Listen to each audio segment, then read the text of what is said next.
Marcus woke up at 5:30 a.m. to his phone buzzing. Danny was outside, early, as always. He grabbed his jacket and walked out into the cold morning air. Danny's truck was idling in the parking lot, exhaust rising in the dawn light. Marcus climbed in. Neither of them spoke for the first 10 minutes. The cemetery was on the north side of town. Quiet, peaceful, rows of headstones stretching out like silent witnesses to everything that came before. Danny pulled up to the familiar section. Plot 447. They'd buried their father there 3 years ago. Marcus hadn't been to the funeral. Hadn't even known about it until a week later when Danny left him a voicemail. "You coming?" Danny asked. "Give me a minute." Danny nodded. Got out. Walked toward a different section where their grandmother was buried. Giving Marcus space. Marcus stood at the truck for a moment. Then he walked. Slow steps. Heavy steps. Until he was standing in front of the gray headstone. Thomas Reed, 1952–2022. Sergeant, Riverside Police Department. Devoted father, honored servant. Marcus stared at those words. Honored servant. That's what everyone had said at the funeral, according to Danny. That Thomas Reed was a hero. A good cop. A man who dedicated his life to protecting the community. But they didn't know about Marcus Williams. About the 16-year-old kid who spent 4 years in juvenile detention for nothing. They didn't know about the complaints. The excessive force reports. The pattern. Or maybe they did know. Maybe they just didn't care. "I used to worship you," Marcus said quietly to the headstone. "Everything I did it to be like you. To make you proud. To carry on the legacy." A bird chirped somewhere. The wind rustled through the trees. "But you were wrong, Dad. About everything. And I was wrong for following you." Marcus's voice got stronger. "You taught me to be afraid. You taught me to see threats where there weren't any. You taught me that the badge gave me power over people instead of responsibility to them."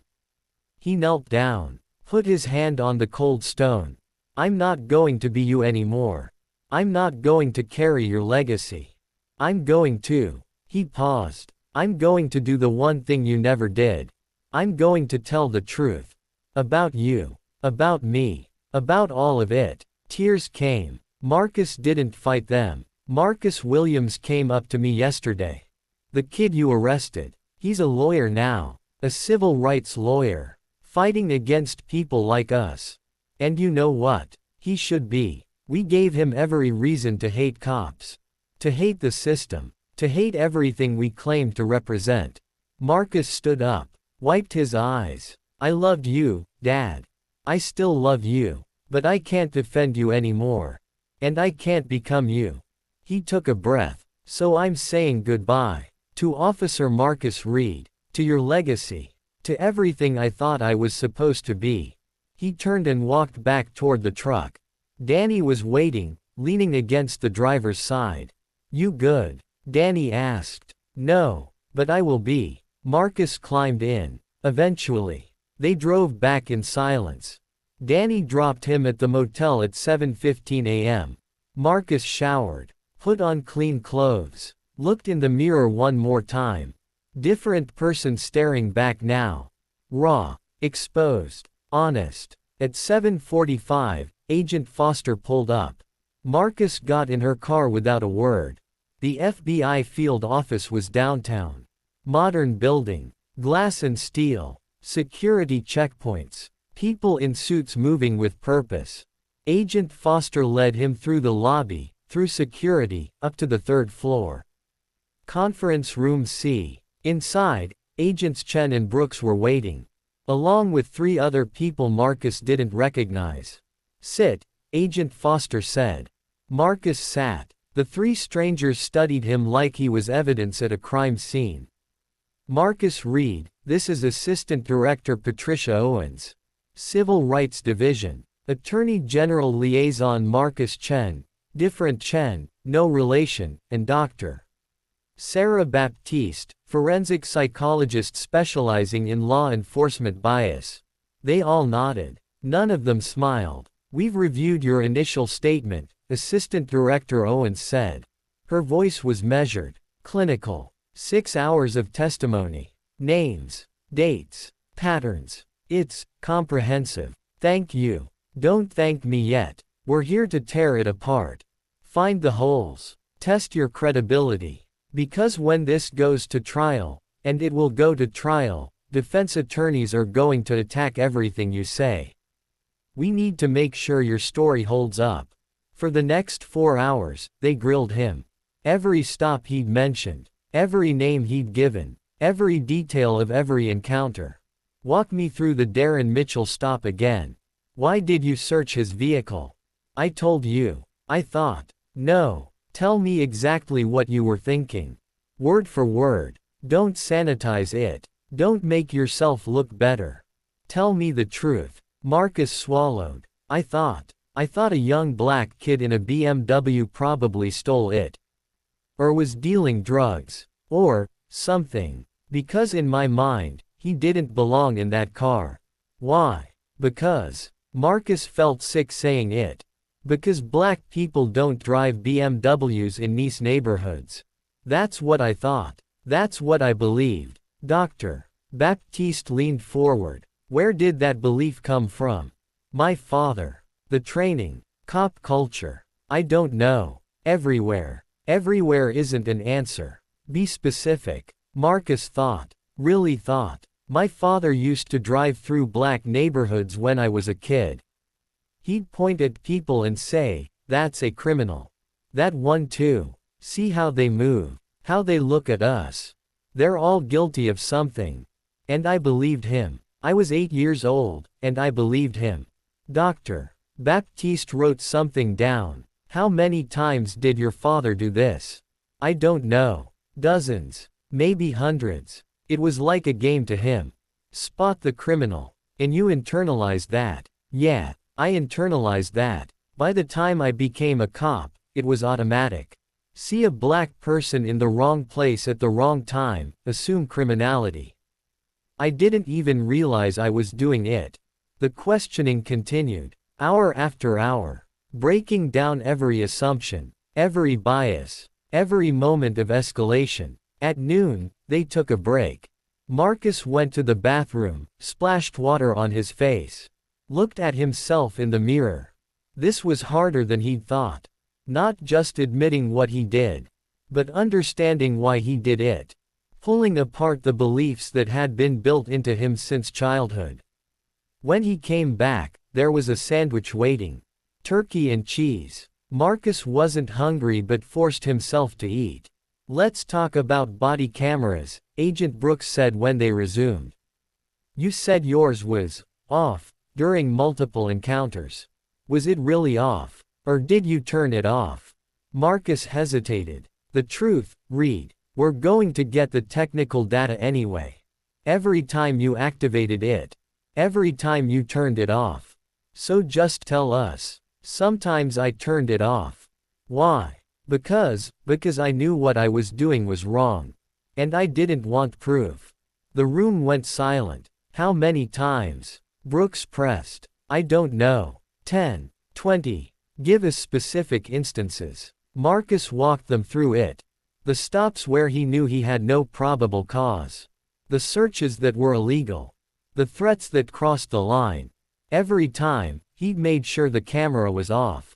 Or malfunctioned. Or was angled wrong. This is evidence of intent, Attorney Chen said. You knew you were violating rights.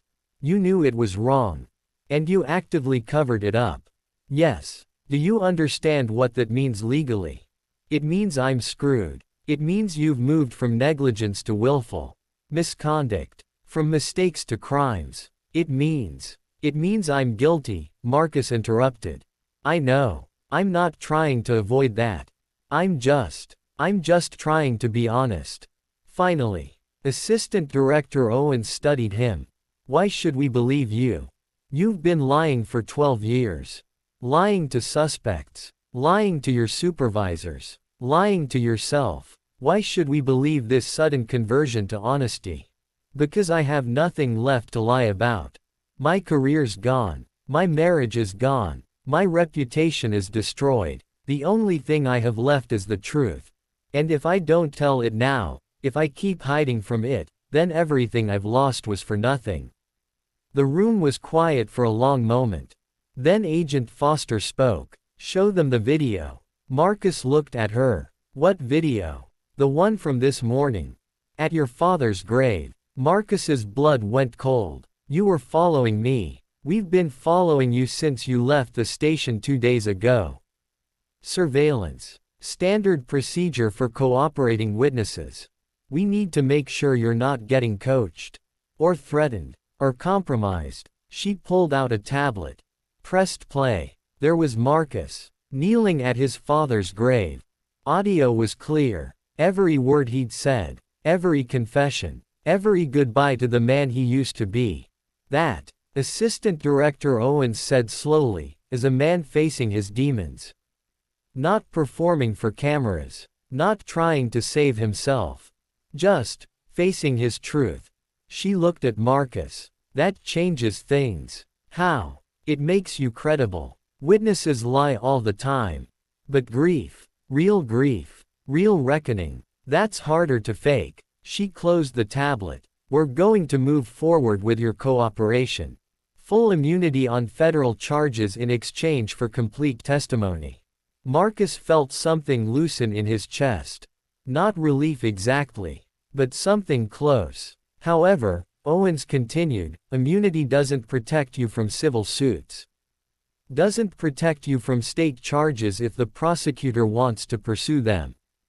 Doesn't protect you from the families you've hurt. You understand that?" "I understand." "Good. Because starting Monday, you're going to meet with every person you've wronged. Every complaint. Every unlawful stop. Every victim. And you're going to look them in the eye and tell them what you told us." Marcus felt sick. All of them. All of them. Darren Mitchell. Raymond Foster. Dr. Amara Thompson. And 17 others we've identified. 19 victims. 19 conversations. 19 times you're going to have to face what you did. Accountability isn't a press conference. It's not a statement. It's looking into the eyes of the people you hurt and seeing your reflection in their pain. "When do I start?" "Monday. 9 a.m. Darren Mitchell will be first. He's asked to meet you. Wants to hear it from you directly. Can you handle that?" Marcus thought about it. About facing the people he'd hurt. About seeing their anger. Their pain. Their justified rage. "I don't know," he said honestly. "But I'm going to try." Agent Foster stood. "Meeting's over for today. Go home. Rest. Monday's going to be the hardest day of your life. And that's saying something considering the week you've had." Marcus left the FBI building. The sun was setting. He'd been in that conference room for 9 hours. 9 hours of reliving his worst moments. 9 hours of confronting who he really was. His phone buzzed. A text from an unknown number. "Officer Reed. This is Darren Mitchell. Agent Foster gave me your number. I wanted you to know. I'm not meeting with you to make you feel better.